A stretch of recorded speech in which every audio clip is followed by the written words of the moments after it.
gentlemen, welcome into the Mountaineer Postgame Show. I'm Schuyler, Callihan. That's Christopher Hall live from the WVU Coliseum. The Mountaineers victorious tonight, snapping a two-game skid and getting a much-needed win over the Cincinnati Bearcats, taking the season series 2-0. A quick look here at the numbers. Amani Hansberry had arguably his best game as a Mountaineer with 17 points, 13 rebounds, several offensive rebounds. Jonathan Powell also chipped in 9 rebounds himself with 12 points. And arguably probably the biggest stat here or key storyline of this game is Jizzle James, who is averaging 22.5 points over his last 4, only held to 10 points in this one. So they were able to contain him and keep him out of the scoring column as he has been in the last few games. But pretty much outside of that, everything was fairly even. But West Virginia did win the rebounding edge 40-32, and that's one area that the Mountaineers have struggled in this year. Darren DeVries, very happy to see that happen. That means now West Virginia's 9-0 this year when out rebounding their opponent. Chris, initial thoughts on the 62-59 win? And they found a way late to win it, although they almost gave it up there in the final 10 seconds. But I think it ended up being a 17-3 run there. About a 3-minute period in the final 5 minutes. So got to give them a lot of credit there because, Cincinnati, they went up 6 after West Virginia shot 1 of 10 from the field during that span, and but their defense was able to keep it within 6. So DeVries kind of mentioned in the post game that it felt like 20, and it did. Like Cincinnati had all the momentum. Nothing was going well for them offensively.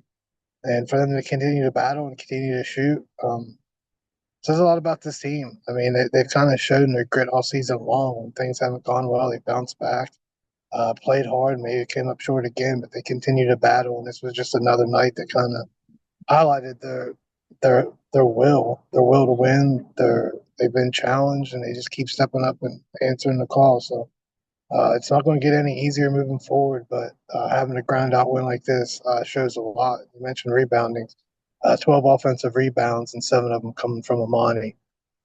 He really grew up tonight. Hopefully he can keep that moving going forward. Yeah, I thought he was huge. Just anytime they needed a big shot, a big rebound, heck, even a couple of outlet passes or rebounds and kickouts. I mean, he was there making every single thing happen. Quite a few hockey assists as well. Yeah, a few hockey assists. I mean, he was just all over the place. Definitely one of his best nights. But also, I mean, y'all money. Could you imagine having West Virginia minus 3.5 tonight? I mean, West Virginia was up 9 points with like 14, 15 seconds to go, shooting free throws. And if you're a WVU backer in this game, you got to think that this one's over. You've already won. You can go ahead and cash out. Well, a couple of crazy threes happened there at the end by Dan Skillings. You turn the ball over, give them a chance, and they almost lost this game outright. And that 3 at the end, I got to admit, when the shot went up, I thought it was going in. Wide open shot. He's a kid that can hit those shots at a decent clip, 34, 35% on the year. The fact that he missed that and short ironed it was kind of surprising to me. Yeah, it was their best look, too, out of the 3. So I've been hearing it a lot lately. It's just basketball, right? So Yeah. the law of averages, they hit 2. They probably shouldn't have. One was banked in from around 25 feet. So it's just sometimes the game of basketball is weird. And for them to miss the one that had their best look, it just kind of, the basketball gods shined on West Virginia tonight. There's a team that needed a little bit of luck. It's definitely this. Yeah, after losing a couple of games to fellow bubble teams, you couldn't lose this one tonight. And at this point, it's survive and advance. Like, I know some teams, you can say that in March, but when you're a team that's living on the bubble, it's every single night is critically important. And that was a huge win tonight for them. I don't know if they lose this game. I don't know that they are going to make the tournament. I mean, you're going to Texas Tech on Saturday. You've got 2 games on the road out in Utah against Utah and BYU. I mean, it's starting to look really bleak. So I think by just winning this game kind of keeps that door open for you. Yeah, absolutely. Granted, if they lost and go beat Texas Tech, Yeah, it kind of washes out. All as well. But Yeah. I mean, it doesn't get any easier because even though they just beat Utah recently, they're playing better. Yeah. So you got to go out there. You got to go play BYU, who you just lost at home to. And then you don't want to overlook UCF that comes into Morgantown on Senior Day, and we all know there's going to be emotional days, regardless. A lot of these kids didn't play here, but it is their final collegiate game. So I'm sure it's going to be emotional. It's been a hard fought season. It's not going to get any easier as the season goes along because all these teams are trying to get that one more win, keep themselves alive for the postseason, and give themselves a better chance. So all these games are going to be a fight. And again, Hansberry, he's not a five at all, and he battled for 13 boards tonight. Going to need that effort moving forward. A little concern with Small in the ankle. I'm feeling it now. But tomorrow morning, the thing might be swelled up a little bit, and it's a pretty quick turnaround having to travel to Lubbock Yeah. on Friday for the game Saturdays. So, yeah, it's going to be interesting here against Texas Tech because Texas Tech really, when they're just now getting a little bit of respect, and it's well deserved. But they were kind of getting snubbed in the rankings for a while, and they just kept winning and winning and winning. This is a really really good Texas Tech team, so they're going to have their hands full. They're going to have to play better defensively, even though I thought they played pretty well defensively tonight.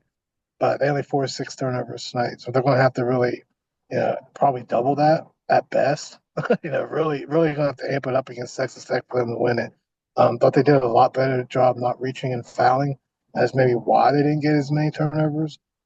Be interesting to see how that plays out going forward because you know I, officiating's so goofy nowadays. But you have guys that if you just reach across, they're going to call it whether it's contact or not, and other nights are not. So Anticipatory foul calls. it's crazy. You had Sermons calling a foul right before halftime from Oh, under the basket at a play near midcourt with a referee sitting right there. yep. Gave them a chance to step to play with 1 second left. Like absolutely crazy to make that call. But he's a Final Four ref. That's the best we got to offer, apparently.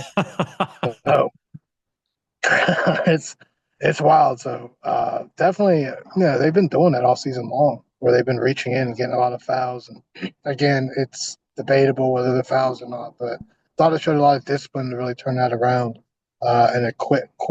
Like the stats reflected it. Like every time they were out doubled in free throws, they lost. So good discipline there, not to reach in, make them just shoot over you. Unfortunately, And they kind of shot over them there in the last 9 seconds and made some. But kind of is what it is. But again, just great discipline defensively there. yeah, and that and the rebounding, I think, is just the two big keys that you want to take from this game and hopefully take to Lubbock with you on Saturday. As you mentioned, Texas Tech's a really good team. They lost yesterday to TCU on the road by 3, so they're going to be ready to bounce back from that one. But if West Virginia were to go on the road and beat Texas Tech here, I don't want to say it's going to 100% punch their ticket, but I mean it's looking pretty darn good. You have 4 wins over top 10 teams. I know some of those teams are no longer in the top 10, but it's starting to look like you're in really good shape with a handful of games left. You have the Big 12 tournament left to go. Even if you lose, I don't really losing the game. I don't really think hurts you at all. It's a road game against top 10 team. Doesn't hurt you, but if you win this game, I think you're right on the door of just going ahead and punching your ticket. Got to still win. Can't lose. Can't I lose at think got home to to get to UCF. 19. I think got to You get to 19. can't lose at home to UCF. So you got to just Yeah, take care of home court. Beat TCU, beat UCF. You still a road win, and yeah, I think you're guaranteed. But I think you kind of got to start looking around the country a little bit. There's a lot of bubble teams. A lot of teams that still have their opportunity to kind of punch their ticket as well. And then you got to kind of look at postseason tournaments, conference tournaments. There's teams that gonna may not steal a be bid. really on the bubble, but then may run 3 games in the tournament, and all of a sudden that solidifies them to get in. Never takes your spot. So there's a lot of work to done. Winning, no, does not punch your ticket in because you're still, at the mercy of other teams if you don't continue to win. So, no, does not. To me, no, it does not solidify it because if you go and lose out, Yeah, you're done. exactly. So, you can't take anything for granted when you win, and you definitely can't hold your head when you lose. So, it's just a game at a time. That's the mentality they've got to continue to take as just each night in, night out, each practice, take it a day at a time and improve. And they can honestly say with this team, I know at times, offensively, they're just not hitting shots, but they've improved. They're still getting open looks. They're still running new plays. They're still adding to the playbook on both ends of the floor. So it's really been a great job by the staff and really these players just to continue to keep overcoming adversity and finding little ways to better themselves to put them in position to win games. Yeah, as I've said numerous times, I think you get to 19, that seems like the magic number. If you get to 20, I think you're rock solid. You got 5 games left in the regular season plus the Big 12 tournament. Plenty of opportunities out there to get there. So the ball is really in West Virginia's court at this point. And As you really, it's mentioned, about staying in that top eight right now. So they really, really, yes, really need to push yes. for that top eight so they can get at least one bye in the Big 12 tournament. Yeah, so that'll be a key thing to watch here.